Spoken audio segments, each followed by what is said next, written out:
அனைவருக்கும் வணக்கம். 51வது அதிகாரம் தெரிந்து தெளிதல். அறம்பொருள் இன்பம் உயிரச்சம் நான்கின் திறம் தெரிந்து தேரப்படும்.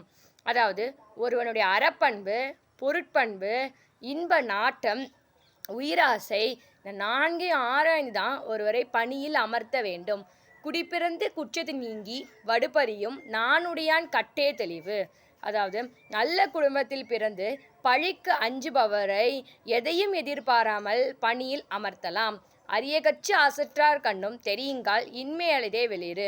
நல்ல கல்வியையும் நல்ல குடும்பத்தையும் நல்ல மன தூய்மையும் பெற்றிருந்தாலும் ஆராய்ந்து பார்த்தால் அவரிடமும் குறை இருக்கும் என்பதை கவனத்தில் கொள்ள வேண்டும்.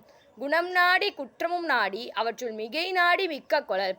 ஒருவரை இருக்கும் நற்பண் குணங்களையும் கெட்ட குணங்களையும் ஆராய்ந்து பார்த்து எது அதிகமாக இருக்கிறது, எது குறைவாக இருக்கிறது என்று கண்டறிந்து அவர்களை பற்றி நாம் முடிவு செய்ய வேண்டும். பெருமைக்கும் ஏனைய சிறுமைக்கும் தத்தம் கருமமே கட்டளைகள். அதாவது ஒருவனுடைய பெருமை, ஒருவனுடைய சிறுமை அப்படிங்கிறது அவருடைய செயலை பொறுத்து தான் இருக்குது. நம்ம என்ன செயல் செய்கிறோமோ அதை பொறுத்து தான் நம்மளுடைய பெருமையும் சிறுமையும் கிடைக்கும் நமக்கு.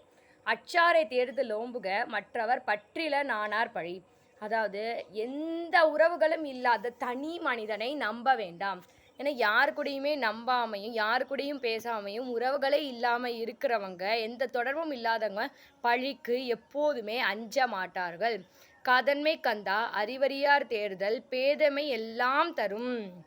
அதாவது பாசத்தின் காரணமாக எதுவுமே தெரியாதவர்களை பணியில் அமர்த்துவது மூடத்தனம், முட்டாள்தனம். அதாவது பாச காரணத்துக்காக எது வேணால் செய்யலாம், ஆனால் பணியில் அமர்த்துவது மிகவும் தீமையானது. தேரான் பிறனை தெளித்தான் வழிமுறை தீரா இடும்பை தரும். அதாவது ஆராய்ந்து பாராமல் ஒருவனை நம்பிட்டால் அதனால் தீரா துன்பம் வரும். அதனால் ஒருத்தவர்களை நம்பும் போது அவங்களை நல்லா ஆராய்ந்த பிறகுதான் அவர்களை நாம் நம்ப வேண்டும். அதன் முன்பே அவர்களை நம்புவது நமக்கு தான் தீமையை தரும். தேரற்கு யாரையும் தேராது தேர்ந்த பின் தேறுக தேரும் பொருள்.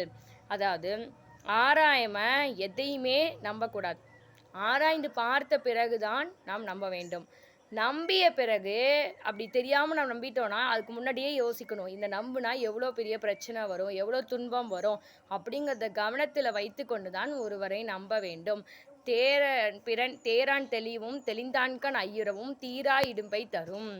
அதாவது நம்புறதுக்கு முன்னாடி யோசிக்காம நம்பிய பின் சந்தேகப்படுவது அதை விட தீமையானது. நாளைக்கு 52வது அதிகாரத்தில் உள்ள 10 குறள்களையும் அதனுடைய பொருள்களையும் விளக்கமாக நாம் பார்க்கலாம். எல்லோரும் சப்ஸ்கிரைப் பண்ணுங்கள், லைக் பண்ணுங்கள் அண்ட் சப்போர்ட் பண்ணுங்கள். தேங்க்யூ.